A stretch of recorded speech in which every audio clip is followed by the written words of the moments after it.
শেখ হাসিনাকে রাজনৈতিক বক্তব্য দেওয়ার সুযোগ দেয়া নিয়ে বাংলাদেশের অবস্থান নিয়ে বিস্তারিত জানাতে পররাষ্ট্র মন্ত্রণালয় থেকে যুক্ত হচ্ছেন সহকর্মী শারমিন পুতুল। পুতুল, সবশেষ পরিস্থিতি কি জানান, কে বলছে পররাষ্ট্র মন্ত্রণালয়?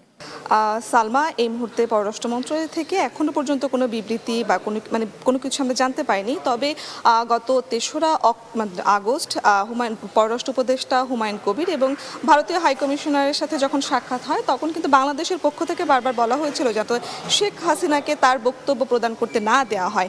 কিন্তু তিনি গতকাল জুলাই দ্বিতীয় বার্ষিকী উপলক্ষে কিন্তু সেই দিনই দেওয়ার পরে পররাষ্ট্র মন্ত্রণালয়ের পক্ষ থেকে একটি বিবৃতি দিয়ে ক্ষোভ প্রকাশ করা হয় কেন এটি করতে দেয়া হয়েছে।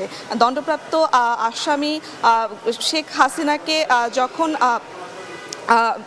প্রত্যর্পণ চুক্তি অনুযায়ী 2013 সালের অনুযায়ী বারবার ফেরত পাঠানোর কথা বলা হলেও এখনো পর্যন্ত কিন্তু ভারতের পক্ষ থেকে কোনো সাড়া পাওয়া যায়নি। সে বিষয় নিয়ে কিন্তু একটি ক্ষোভ প্রকাশ করেছেন এবং জুলাই যারা শহীদ হয়েছেন, নৃশংস হত্যাকাণ্ড হয়েছে সেই বিষয়ে কিন্তু শেখ হাসিনার গতকালের যে বক্তব্য ছিল সেই বিষয়টি মানবাধিকার জাতিসংঘের যে তথ্য রয়েছে সেটিকে বিকৃত করার যে চেষ্টা করা হয়েছে সেটিও কিন্তু আমরা বিবৃতিতে দেখতে পেয়েছি। পররাষ্ট্র মন্ত্রণালয় সেটিও উল্লেখ করা হয়েছে এবং পররাষ্ট্রমন্ত্রীর বিবৃতিতে আমরা দেখতে পেয়েছি যে বাংলাদেশ আর কখনো কোনো রাষ্ট্রের কাছে ক্লায়েন্ট স্টেট হিসেবে থাকতে চায় না।